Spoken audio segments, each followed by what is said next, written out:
before we go with a big statement on tonight's game, then we'll open up questions from there. Sure. Good win for our guys. Told them, that's a good team we beat. That's a team that swept us last year with a lot of the same players.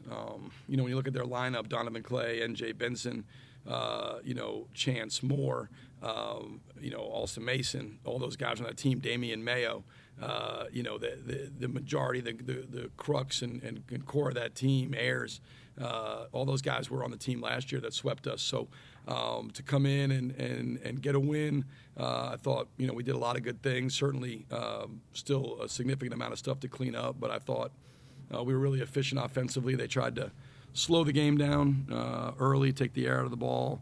I thought they made us play in the half court some. I thought our half court execution was pretty good. Early they were switching everything, which created some advantages there for Robbie. Guys did a good job of problem solving, getting the ball to Robbie in those situations to attack. They changed coverages.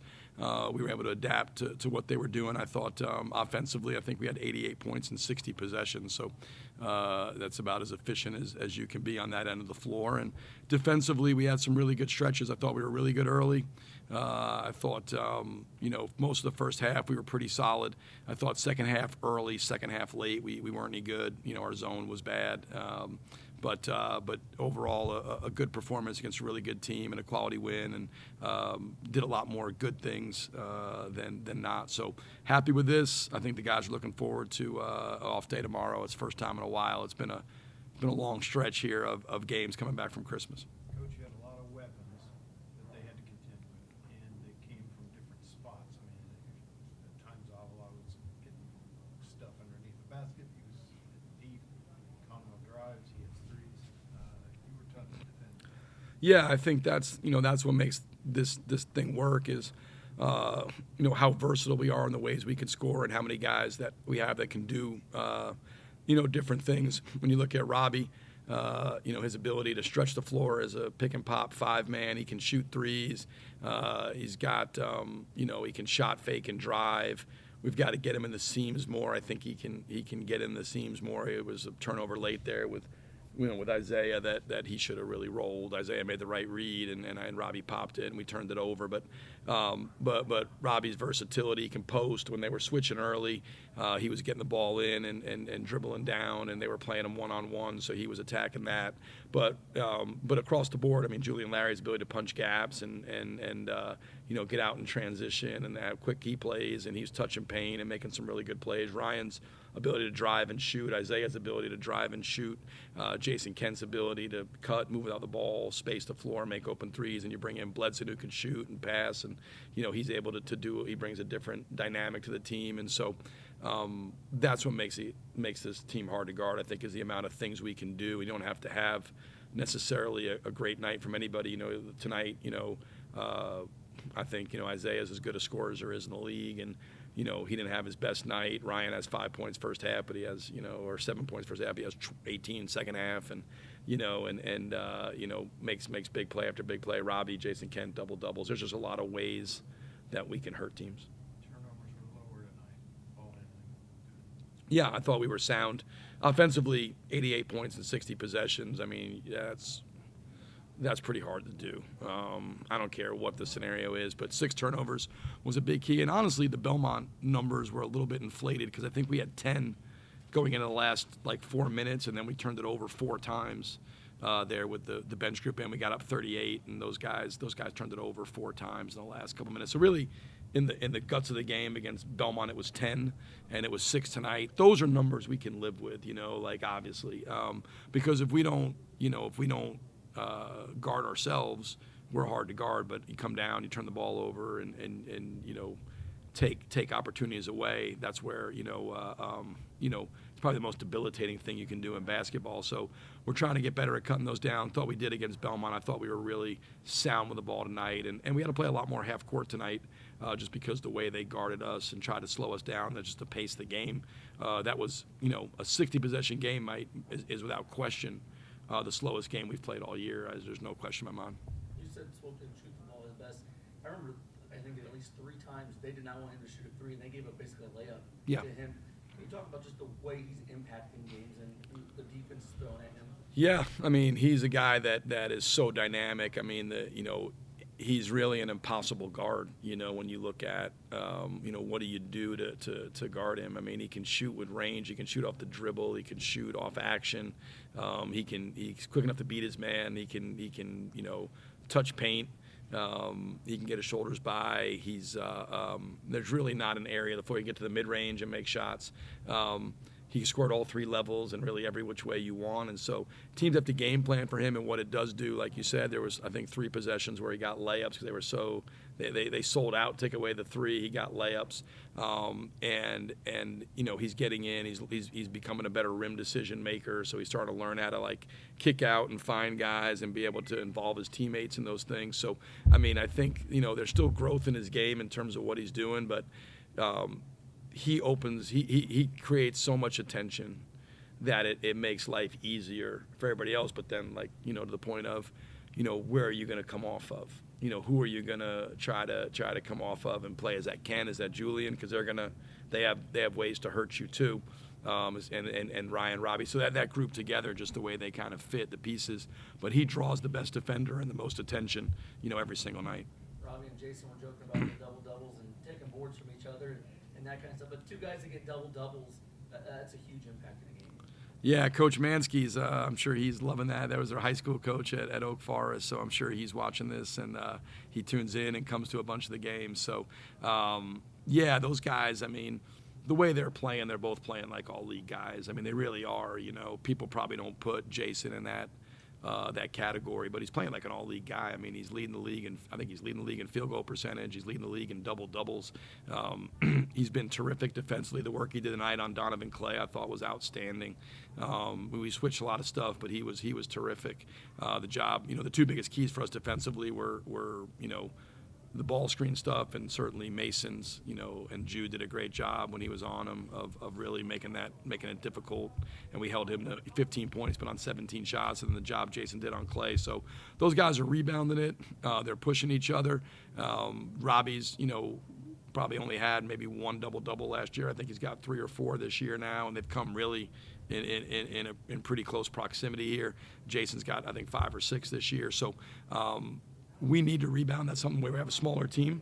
Today we were, +5 on the glass. Missouri State's the best rebounding team in the league in terms of, rebounding margins. So I think we're 3rd, which, given our size in the Valley, is pretty good because we're not a big team. But those 2 are, obviously, without question. And Ryan would be our 3rd guy that really has done a great job of at least keeping us competitive on the glass. In a lot of cases, we're winning the rebounding battle night in, night out, which that to me going into the year was probably my biggest concern with this team because we are small.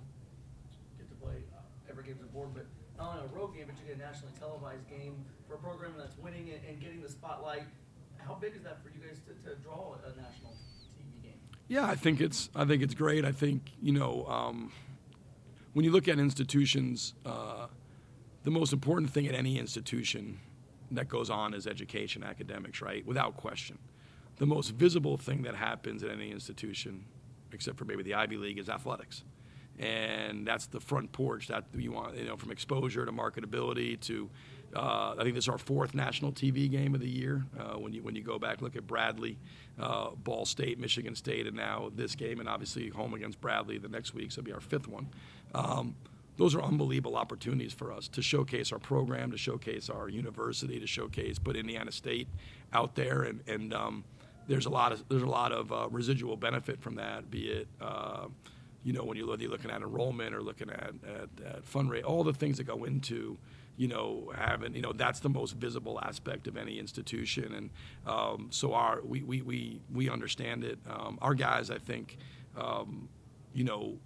it's a chance to showcase our program on a national stage, and we don't take that for granted. It's a really tough environment. Murray State is one of the hardest places in Missouri Valley to play. There is no question about that.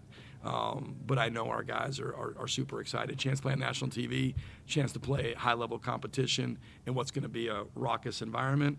I don't think for guys that are competitors, it gets much better than that. Those are the times where you feel most alive. Like when we get out there Sunday and it's rocking in there, and just like it was at Michigan State, those are the times as a coach, player, you feel most alive. So I know our guys couldn't be more excited.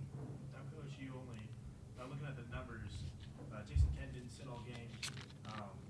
Xavier Bledson played a lot on the six-man position.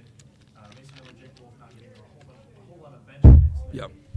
What is the physicality and the actual speed of the game? How does that work with the team? How does practice and getting in the moment like that? Well, I think it's our job to build guys to be able to play 40 minutes a night if need be. I didn't go into the game with the intent to play in the bench as few minutes as we did. I think they only got between the three of them 17 minutes, something like that, 18 minutes. But I felt like we were in a good rhythm offensively in that second half, and we were keeping the lead and keeping separation. I was managing some foul trouble with Ryan and trying to see if we wanted to. Late I switched because they went big with a jumbo lineup with Edwards and Clay and Benson together, so we went with Bledson on our end to minimize that. But the deal I make with the players is, I don't ever condition them. Like that's we don't run. I don't do any kind of boot camp. We don't run, but we do play a lot, and we play a lot. And so I didn't really know until I came here because, I was at Lincoln Memorial for 13 years. So everybody that worked for me was a GA, and so I was the only person I ever worked for. So I just thought the way we did things was pretty normal. And then I got here, and Graves and them were like, well, "This is insane." But I didn't know until I got here that it was unique. But guys tend to like to condition if the ball's involved. And we have drills and things we do on a daily basis that really push our guys.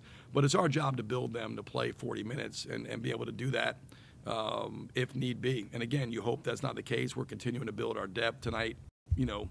Wasn't probably great, but also it was a little bit of just kind of the circumstance of the game. There's certainly a clear separation in our team right now between our top six and everybody else. Our starting five fits together. Jabo's a six-man, and then right now, Mace and Jake are getting those minutes, but that could change, depending on how things go. But for us, that's how we build it. We come in, we practice, we play a ton, we get up and down, we push them. Practices are harder than games. They should be, and we build that conditioning, that toughness, that ability to play, because not just playing 40 minutes, but the way we play offensively with all the movement, the way we play defense, all the switching. I mean, it's harder than most teams in terms of the amount of calories they're burning, the amount of miles they're running in those 40 minutes. Now, Conwell got into some really foul trouble and only sat 9 minutes of the game. So what kind of confidence as a coach does that bring to you, and the confidence you have in the player to be in a little bit of foul trouble and still keep him out there knowing he's going to play pretty clean? Yeah, I think that was, I tried to go to him earlier in the first half, and there was like a long stretch out of dead ball. But, I'm not one of those guys that's dogmatic about you have 2 fouls, you got to sit the first half. I think I want the referees to foul our guys out, not me. And so I've always thought that was funny. Like you could put a guy in with, 2 minutes to go. They can't put him in with 2 minutes to go in the first half with 2 fouls. You put him in the start of the second half. Well, is 22 minutes worse than 20? I don't even know. But I think as a coach, you can foul people out or take people out of rhythm. And so when a guy gets 2 fouls, I sat him for a little bit, and then we wanted to go back with him. I thought he did a great job playing with 2, playing with 4 there late. Ryan's a smart kid. He understands the deal. I have a lot of faith in him. I have a lot of faith in all these guys. They wouldn't be here otherwise. I have great belief in him, and he played. I thought, intelligently, got his 4th with about 5.5 minutes to go, but we were able to play through, and he's able to finish the game, but did a good job. He did a good job of managing that foul trouble and not letting it. Some guys get in foul trouble, it affects their defensive intensity. They start trying to play without fouling and give up layups, give up open shots. He continued to play with the right level. We was talking about appropriate physicality. He played with the appropriate physicality there those last, basically 30 minutes. Thanks, guys. Have a great night.